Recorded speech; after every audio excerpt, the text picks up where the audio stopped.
Good morning, all. Thanks for joining us. This morning we're going to be talking about mergers and acquisitions, in particular, the keys to successful mergers and acquisitions on the buy side. My name is Mike Gendron. I'm a partner with CFO Insight, and Don Feldman is the president of Rippey and Kingston Capital. We'll just drive down the path. Don, I'll let you proceed. Thanks, Mike. We're going to talk about this from a team perspective initially. Because this is making a good acquisition is a team process. It's a very complicated process, not too complicated for everybody, but the best way to do it is to form a team. And when I'm building teams, I look at what's the purpose, what's the process, and then who is on the team. And that's the way we're going to go through it today. So let's talk about the purpose. And I think we're one step ahead.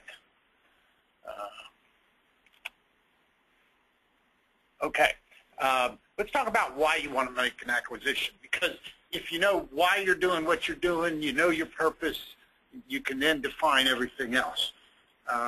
Lots of reasons for an acquisition, to do an acquisition, and these are just a couple of examples that we'll talk about. First of all, diversification. We had a company years ago that 85% of its business was with one major retailer. They understood the risk behind that. Today, their largest single customer is not that retailer, and it is also less than 15% of their business. So diversification is one of the reasons why you might want to do an acquisition. Technology. We had a specialty chemical compounding company, and we thought another compounder would acquire them. As it turned out, a major Fortune 500 company wanted their technology and acquired them at a nice price. Competition is another reason. We had a company that was #2 in its industry nationwide, and the #1 person acquired them and paid a nice price,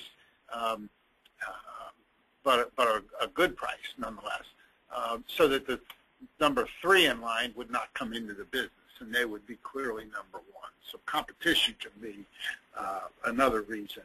Geographical, the example I'd cite there is the lumber industry. You do not ship lumber more than 300 miles, even if it's kiln dried. And so if you want to expand geographically, the way to do that is through acquisitions. You might want to get away from some seasonality, somebody that has a winter product, let's say winter boots, or somebody that makes snow plows. All their business is going to be very seasonal, and maybe you want to diversify to get away from that. There's vertical integration. There's leverage into a distribution or supply chain, and what I mean by that is maybe you're not big enough to get into a specific distribution chain or supply chain, and you need to do that. And maybe one way would be to grow your business through acquisition. What we're interested in doing usually in an acquisition is somehow creating value, not just growing a business, but somehow increasing the value of your total enterprise. Let's talk about the process. If you know the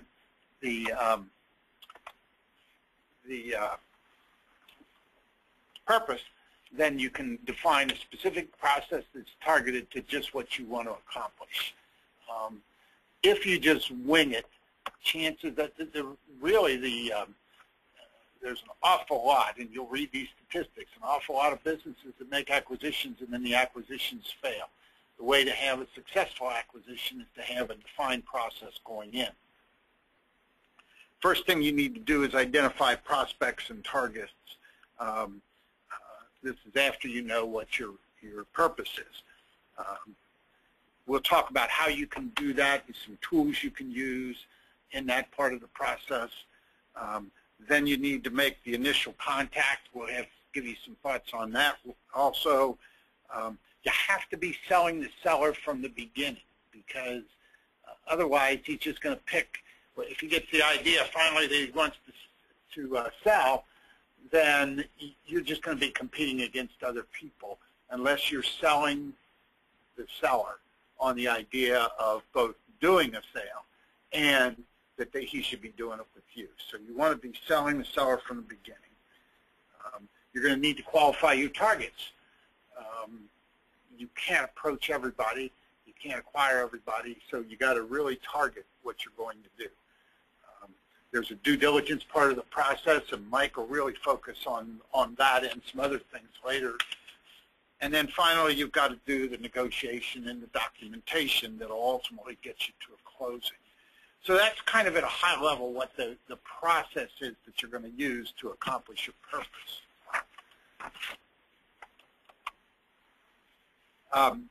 Research and identify. How do you identify prospects that you might want to acquire? Industry association, probably the best, whether it's your industry association or the industry that you want to acquire into. That way you can meet the people. There's a personal contact. It's in a non-threatening environment. You don't want to talk about them being acquired or selling their company in the middle of some kind of association meeting, but you can make the contact, start to build a relationship, and go from there in private. There are databases you can buy, either specific to an industry or other types of databases that are out there and that you'll be able to find. Internet research, just basic Google searches. We use that a lot, and it's very effective. Not as effective as the first two, but it is very effective. There's an organization called AMAA, which is focused on acquisitions, and they have a specific list-serve type product, in effect an internet product where you can identify potential prospects to be acquired. Just networking, another very effective way to do it. Professional resources, attorneys, accountants, bankers, can be very effective in this whole thing. And there's many other ways to do it, but those are some very effective ways. By the way, I'd add that in addition to AMAA, there's the Association for Corporate Growth. Both of those are national organizations, and they're a great way to find opportunities. I said I'd talk a little bit about the initial contact, and my first principle in that is make it easy for the person to talk to you. If you don't know them to begin with, why should they even want to take your call? And you just need to make it easy, make it personal, and have somebody introduce you. If there is somebody that you know that also knows this person that you want to talk to, have them make an introduction, or ask them to at least that you can use their name. The more personal, the better. When I do this, I talk about exploring how we can work together rather than start off talking about an acquisition in the very first half hour of the conversation. Acquisition, it's okay for people that have already thought about it, but some people are threatened by that if they haven't thought much about it before. So just exploring how we can work together, how we can grow together, how we can do something together, very unthreatening description of it. I usually use a process of, if I don't know the person and don't have somebody introduce me, you can either make a cold call or use a letter of introduction followed by a phone call. I would say that letters of introduction do not work unless you follow it up with a phone call. And usually I send a one-page letter is my initial contact. That initial letter talks about, would like to explore how to work together. It talks about that I'll take 15 minutes of your, no more than 15 minutes of your time unless you want to continue the discussion. And then you got to live up to it so that they know that if they take my call, they're not going to be tied up for 45 minutes when they're not interested. A max is going to be 15 minutes. That's really important and is a very effective way to go about this. And the other thing you need to do in whatever your introductory discussion is, whether it's through a letter or what have you, that you got to emphasize that this is a confidential conversation, that you will not disclose anything you say to them. Now, they may or may not believe that, but you got to at least let them know that you're aware of it, and you will keep it confidential. Don, I'm just thinking we may want to remind folks that on the right side of your screen you can type in questions, and we'll respond to those as time permits. Great. Thanks, Mike. Okay. You need some materials to go on with this because if you have not left something behind, and hopefully more than a business card, they're going to forget you 15 minutes after you walk out the door. That's just the way it is. People are busy these days. So you need to leave something behind that they will perhaps put it on the corner of their desk, see again, maybe put in a file, that sort of thing. I believe that what you need to do is make it easy to read. Again, with the idea that make it easy. So you know how to do that with lots of white space and that sort of thing. I recommend people use a one-page. If you can get it all into one page, sometimes people can't. I recommend you use the top part to answer who you are and what you want to do, the basics of what's going on here. And then use the bottom as your criteria. What industries are you interested in or not interested in? What size companies? Do you do turnarounds? Are you interested in union or not? Anything that's important to you. Now, the problem is that frequently what we do, and this is the point of the size example down below, a lot of people just say, I want companies from, I'm just picking out some numbers, $25 to $50 million. And then the guy that's got $24 million in sales says, well, is he interested in me or not? And so what I like to do is just expand on that and say, here's the size range we're looking at. We will consider companies with sales above that number. We will consider sales down to about $20 million because that's always a question. And Mike, I assume that's your experience too, is that people are always going to stretch a little bit, but give them some guidelines as to how far they can stretch. Yes, that's absolutely true, Don. They're always looking for where the edges are to find out what they can do. Yep. Okay, good. Same way with just another example, and you can use this with geography or anything. Turnarounds. Maybe you would never consider a turnaround. Okay, fine. But lots of people say, well, I don't really want a turnaround, but I'll consider something if I can see how quickly I can turn it around or how solidly I can turn around. How do I turn it around? If they can understand that, they're willing to consider it. Well, then say that. Don't just say we don't consider turnarounds. Then say what you really mean and expand on it a little bit. So I think there are ways to do that put that leaf behind in a shape that somebody can really effectively use it. What we're going to do with this, again, because this is so much more complicated than one person, and I would say that with any acquisition, you at least need yourself and legal counsel because somebody's got to draft the legal documents. But I recommend a bigger team than that because it is complex. You yourself, you need to be on it. Do not completely delegate this and ignore it. That is a prescription for disaster. You probably want your financial person, your internal financial person on the team because they're going to provide you with a whole lot of analysis on the information that comes up, particularly during the course of due diligence. somebody that you might call a chief strategist or a corporate development officer who can help you think through that purpose that we talked about originally, and then can continue to be involved in the whole thing and maybe chair the project, lead the project under your guidance. Do you need an investment banker? I'm probably a little biased and think you should have one, but you don't always need one, especially if you've done this lots and your people and you are used to it. Should you involve your CPA? Again, depends on the circumstances. If there's complex accounting matters or areas of the financials that you don't understand, you definitely need your CPA in there. But again, they may or may not be part of it.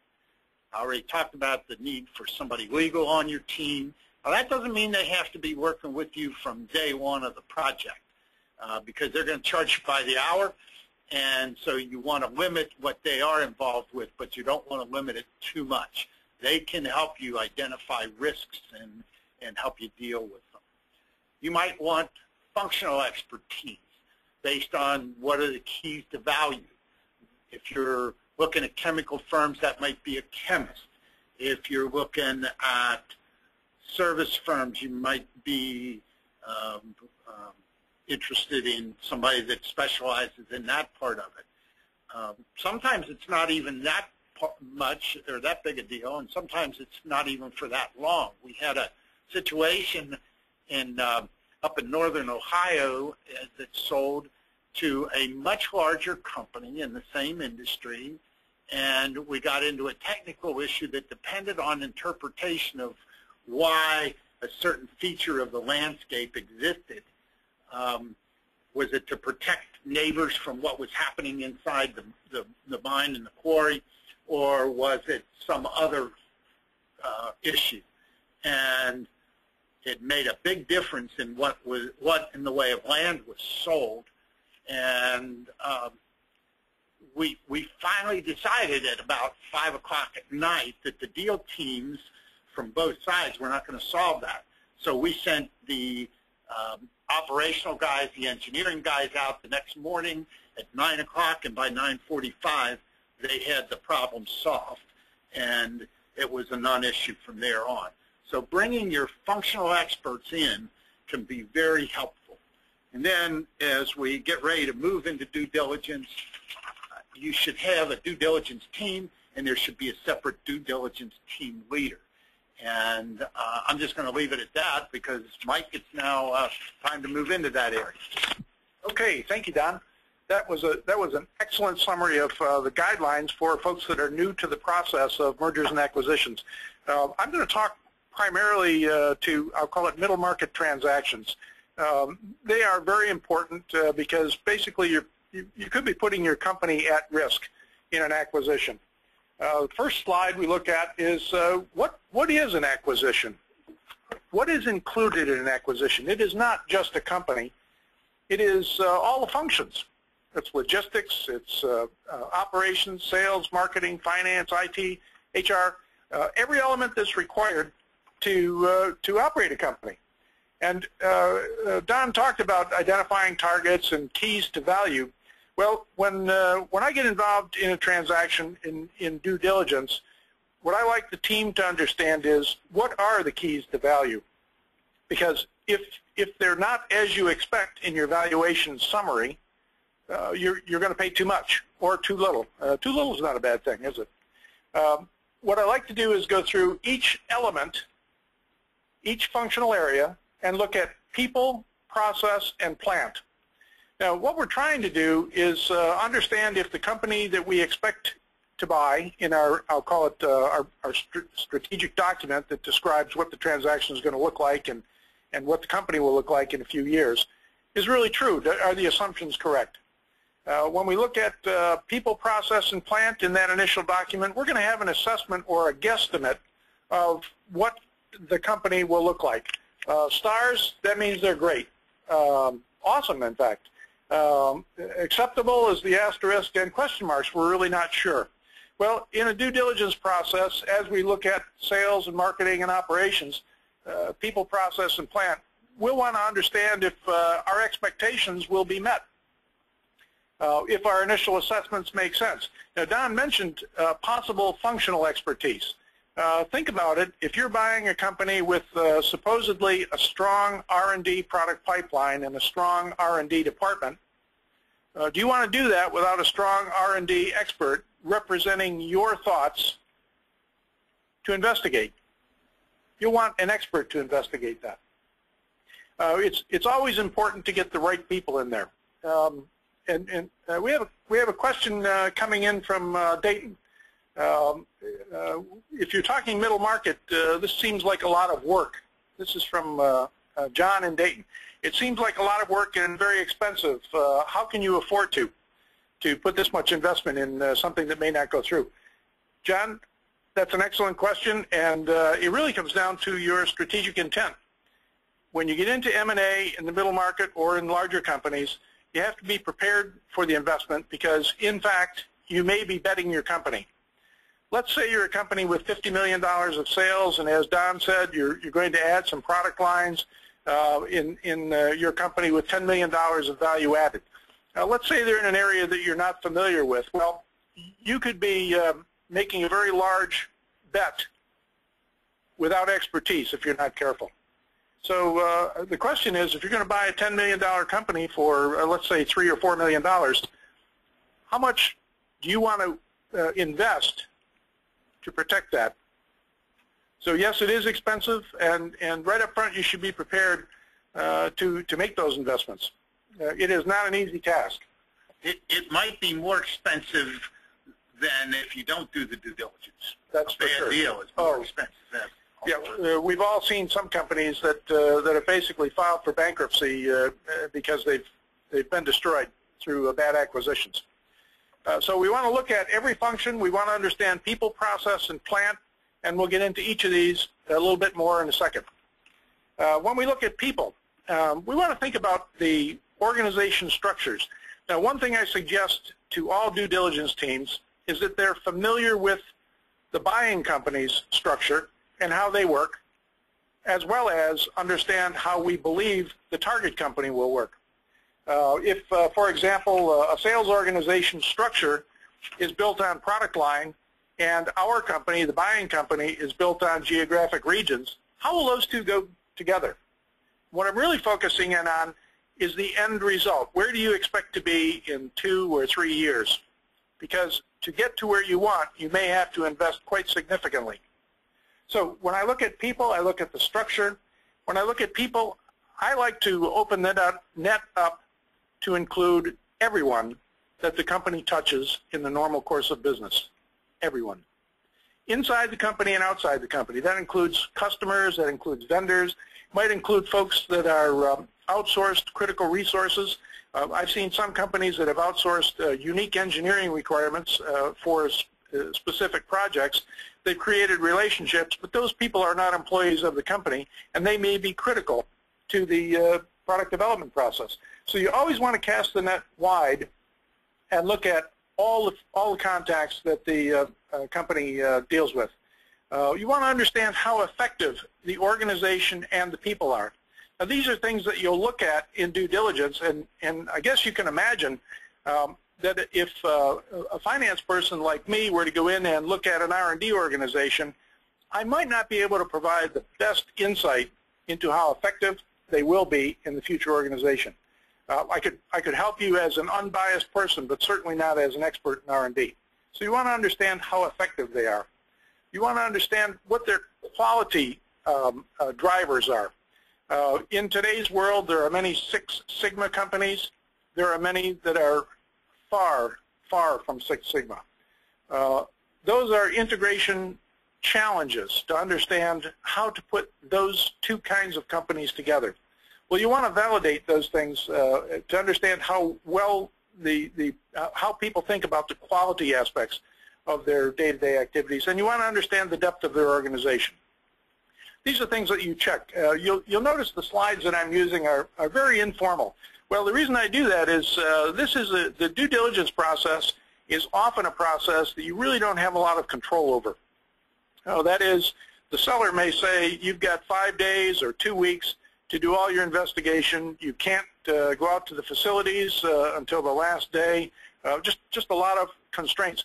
Well, I like the informal process. Even though there's a formal process that you follow, you have to adapt to the day-to-day activities. You may find things during the due diligence process that lead you down a different path to help you understand the value of the company. So people is structure, and it includes everyone. Processes. In today's world, in many small to mid-sized companies, folks are just trying to make the payroll. As a result, sometimes key processes are left a bit undocumented. The informal process, the tribal knowledge, whatever you want to call it, drives the business. And that can be a problem for someone that is coming in as an acquirer. I've seen some companies where the keys to the kingdom in manufacturing are owned by one or two people that have been in the facility for 25 years, and somehow at the end of the production line they tweak the products so they work, but before that they didn't. Well, if that solution is not documented, if people aren't trained to do that tweaking, there's a problem. You're going to buy a company that sells products that won't work. Is the business process lean and effective? I have a personal interest in that because of my training in lean, but I have found many opportunities in companies, not only for profit improvement, but to improve competitive conditions through faster cycle time, faster development time, faster response time to customer needs. So it's an important thing. A lean company compared to a company that is not lean or Six Sigma oriented will have two different cultures, two completely different cultures. It's expensive to make it one culture. It is very expensive. When I think of processes, I think of inside and outside processes. Again, in today's world, many companies cannot afford experts in every facet of their business. And so they may outsource certain elements of it. The question that you have to understand during due diligence is, how will that affect the acquisition and the ultimate goal? If it's a consolidated operation, are there potential cost savings? Are there potential synergies, for example, where they have better contacts with certain people in the outside world than you do, and you can leverage those things? A bit of an upside. We'll talk about upsides and downsides in a minute, but again, process is important. Does the company function well, and are they repeatable when your company acquires them? Plant. And again, this is just a high-level checklist, let's call it. When I talk about plant, I'm talking about plant and all assets. So I'm even going to throw in intellectual property. I've seen some companies where the claim is that they have patent protection on unique products, and when the investigation is complete, that's a wish, that's a dream. And the company would have, our company would have overpaid for the target company had we thought patent protection was in place.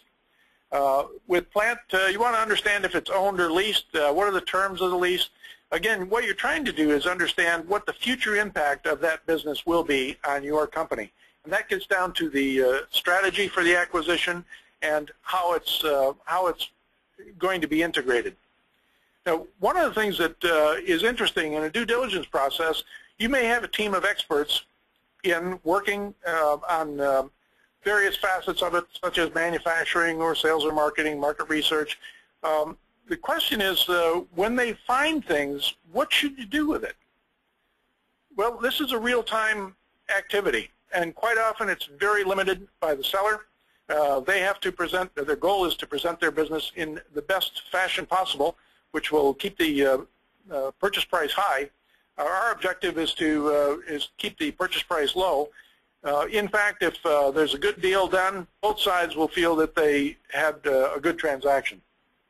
When we look at plant, I'm interested in location, size, quality, the kinds of investments required. In some due diligence processes, I have seen manufacturing folks who have accepted the fact that the target company has manufacturing and it's going to be functional. 2 months after the deal is complete, the manufacturing VP has asked for several $1 million to upgrade the equipment. Well, that fact was never included in the due diligence, and as a result, the transaction became less desirable. We would have negotiated a different deal had we known that information sooner.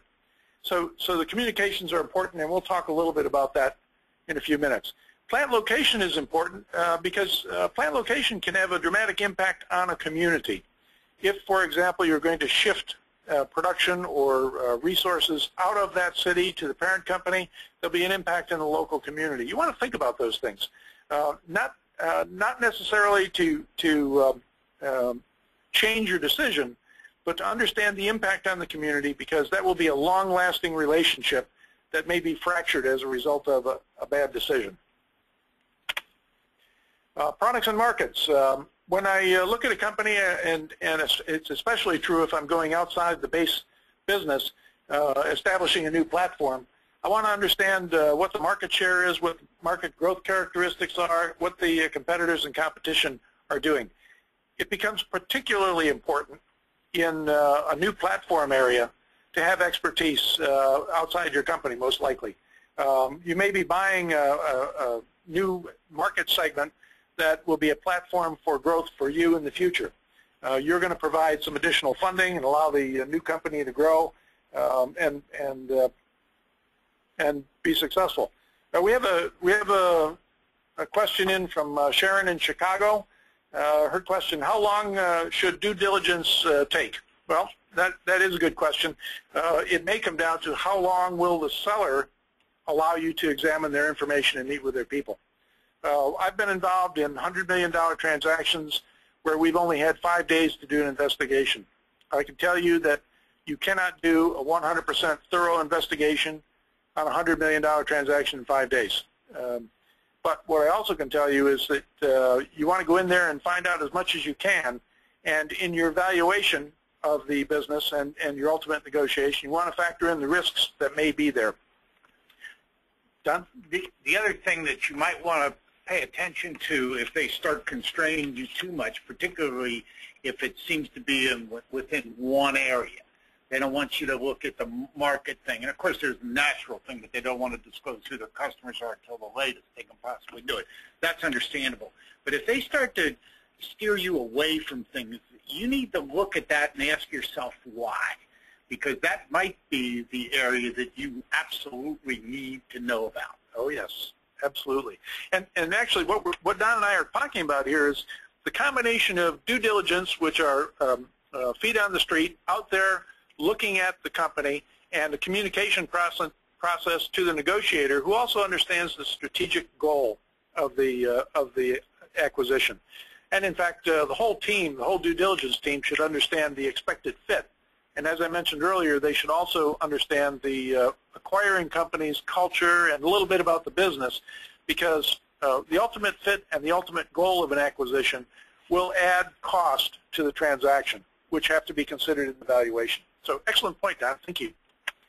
Now we're talking about the purpose of due diligence. Know the strategy and objectives. Let's think about this. If we expect to buy a company, close 2 of the manufacturing facilities, and add their R&D group to our group to open up new product lines, what does that mean? What does that mean? That means that there will be severance costs. There will be plant closures. There may be loss on sale of assets.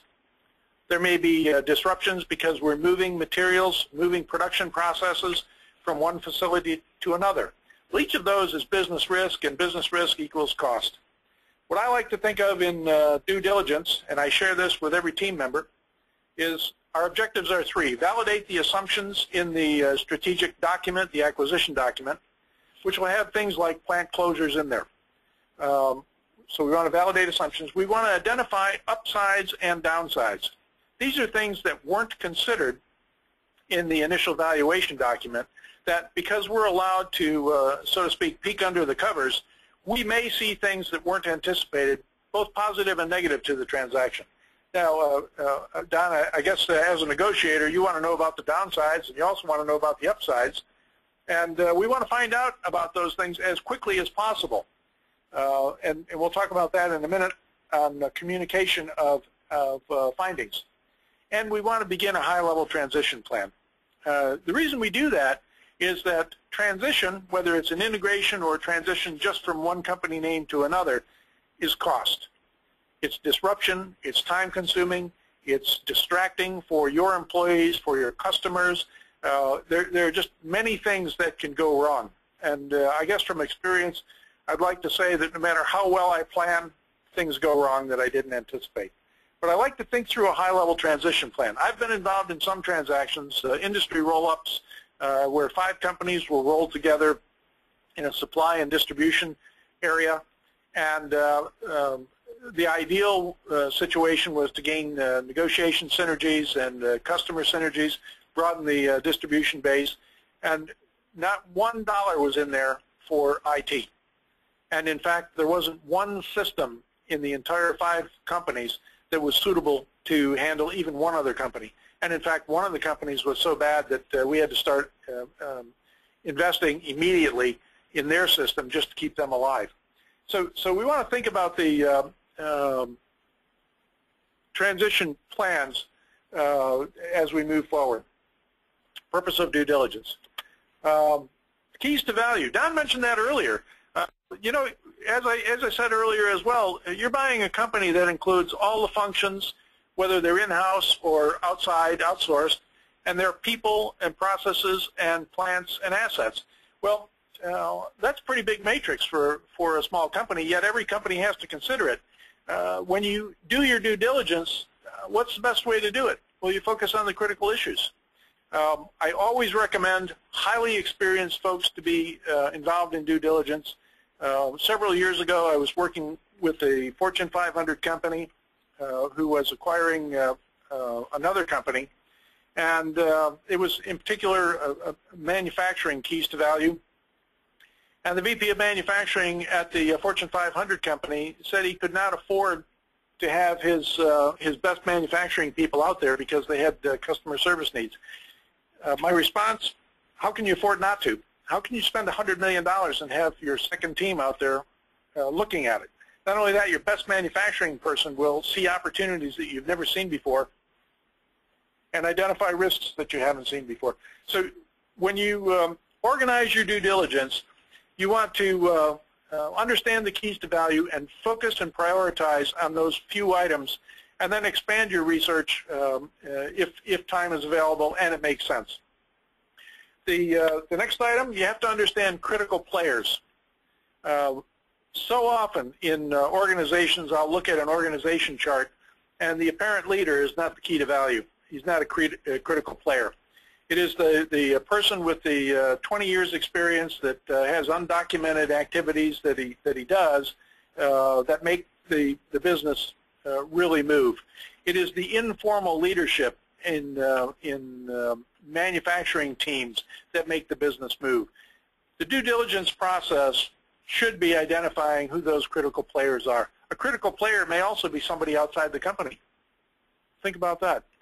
A vendor who prepares a sub-assembly for your manufactured product. That's a critical player. So you want to identify the critical players and understand how they will work with you in the future. The next point, in due diligence, you need a due diligence checklist. I can assure you that you can find hundreds of pages of due diligence checklists. Hundreds of pages. It's inappropriate. When you do it right, the negotiator, the team leader, they will identify the key elements, and they will focus the due diligence checklist on those critical areas that add value to the transaction. But you should have a due diligence checklist. The reason that I suggest having experts, again, judgment. You'll have a limited time to work on the transaction, on the due diligence, and you want to make the best use of it. And the last point, transition and integration. Most companies do something with the target company. They very seldom leave them alone, same name, same identity. Well, you want to understand what you want to do, how long it's going to take, and who's going to be doing it. And again, it's initially a high-level plan. I like to call it chunking it out to the nearest $50,000 or $100,000 so that you're not surprised. Quite often people think of due diligence in terms of their own responsibility. So, for example, if you have a VP of IT who has $1 million budget and he's looking at a $100 million company, if he thinks in dollars and cents, such as spending $20,000 on an expert to come in and evaluate a certain element of security in the target company, he may say it's too expensive because that's out of his budget. Well, it's not out of his budget. It's out of an M&A budget, if such a one exists. But you have to think in different terms when you're doing due diligence. When you do transition and integration planning, you want to consider all the big things that can happen, risk assess them, and try and understand, will it happen, and build it into the valuation. So 4 things that you want to do. You understand the keys to value, identify critical players, whether they're inside or outside the company. You want to have a checklist that has been managed to that particular transaction, and you want to consider transition and integration plans. We have another question coming in. Let's see. Janet from Cincinnati. How often do you communicate with the rest of the team? That's a good question, and actually we're just getting into that in a minute, Janet. But the question is, the answer is, if it's important, it should be done immediately. The negotiator wants to know important things as quickly as possible because they will understand how it fits into the negotiation. It's not just a matter of putting numbers on a page, sliding it across the desk, saying, give us $1 million off the price because we found this. It is a blend of all the information that allows the negotiator to come up with a fair transaction. When we talk about due diligence, how we do it, we want to talk about the organization, governance, and communications. You'll establish your organization based on the keys to value in the transaction and what will be done with the company. Governance, we need a team leader.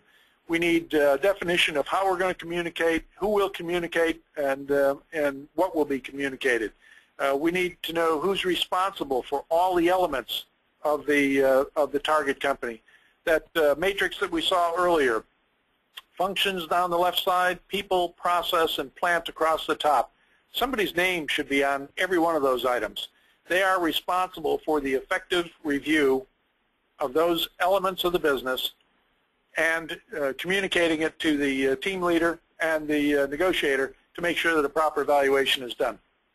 Communications, we want to validate the assumptions, identify upsides and downsides, and begin a high-level transition plan.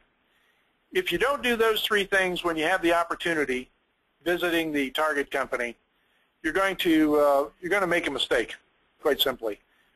Each of those elements is a key to value in the success of the transaction.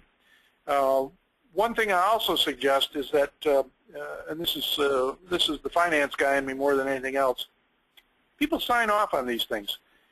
Before a transaction is completed, I like people on the due diligence team to say, basically, sign off the document that says, yes, I've done a thorough job, we've considered these things, and we've communicated anything significant to the deal maker, to the negotiator.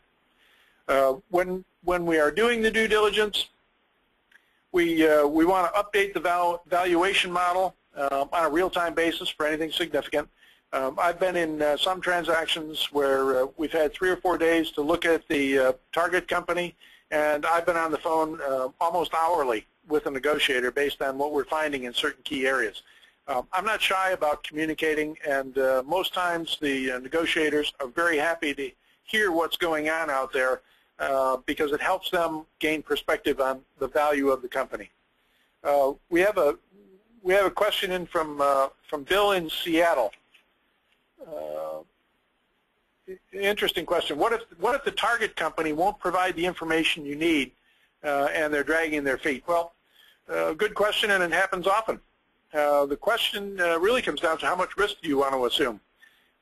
When I'm in a critical area, I try and build an analytical tool. I'll call it high-low analysis and a mid-range analysis, saying what's the worst that can happen by not getting the information, what's the best that can happen, and what do I believe. And I share that information with the due diligence. With the negotiator, and we just have to make a judgment of whether we proceed or not. In some cases, when critical information isn't available and those high-low estimates are so broad that we can't afford the risk, we walk away from the deal. Great question, Bill. Great question.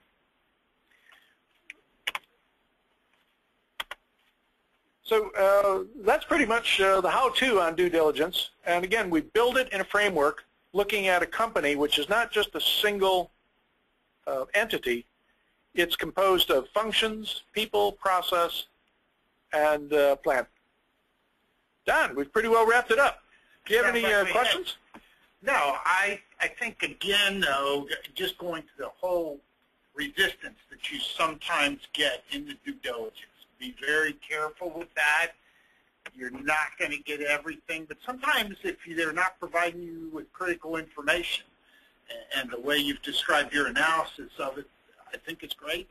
But if you're not getting the critical information, you might be better off walking away from the deal. Yep. If it's a critical area, you just have to do that. Yep. And you know, you just struck another nerve, Don. One other thing that's important, when you're working with these people in the due diligence process, you're communicating to them how you are going to work with them in the future. If you are too harsh, too caustic, too demanding, you may turn them off and kill the deal when it really is a good deal. Eventually, you're going to be partners in business. The due diligence team, acquirer, and the target company, if the deal's successful, will be working together. So you want to treat people with respect and understand that they've got a business to run day by day as well. And that's absolutely true. And there's some things that are, while you need the information, there may be a legitimate reason why they don't want to give it to you now. For example, customer list. They never, and they're right in doing this. Until you get up near the end, they don't want to disclose who their customers are. Now, sometimes you can make a pretty educated guess, but you do want that information before the closing. But it might, it's not. That's not going to be the first thing in due diligence they're going to get. I've never seen that happen. For sure, for sure. Okay, if no other questions, we invite you folks to share the information with your associates. This has been recorded and will be included on the website at Rippey & Kingston and CFO Insight. We look forward to more seminars in the future, more webinars in the future, and